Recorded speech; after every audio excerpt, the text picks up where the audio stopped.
This reading is going to be a little different, but it is very spiritual. And for me, this was a clear understanding for why it is so important for us to be so trusting in God. This message guided me to scripture, John 20:24 through 29. And as to my surprise, when I looked up this scripture in my Bible, it was the resurrection of Jesus.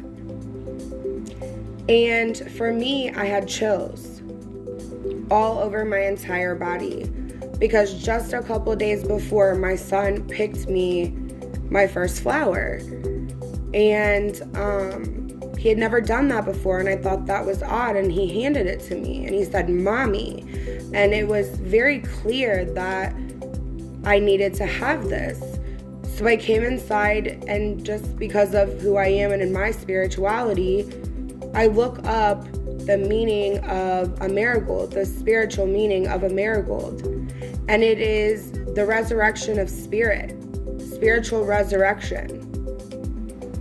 And as the days went by, I kept being guided to these marigolds, and I felt as if there was a deeper meaning to this. Throughout a couple days, my son ended up picking me 3 marigolds off of our plant outside.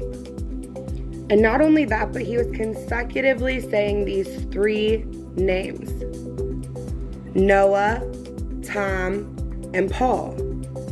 And I just kept asking myself, do we know anybody with those names? It's just uncommon for him to just say these names.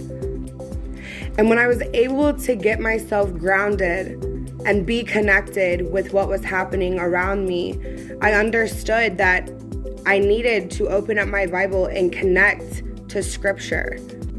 So I looked in the back of the book, and I simply looked for the name Tom, and the only name that started with a T was Thomas. And the scripture next to it was John 20:24 through 29. And to my surprise, chapter 20 in the book of John is the resurrection of Jesus. At that moment, I understood why everything was so connected, and that my son, unbeknownst to him, was helping me with the channeling and helping me to be able to connect to spirit, and to also help those that need to connect to spirit as well. If you're invested, stick around for part 2.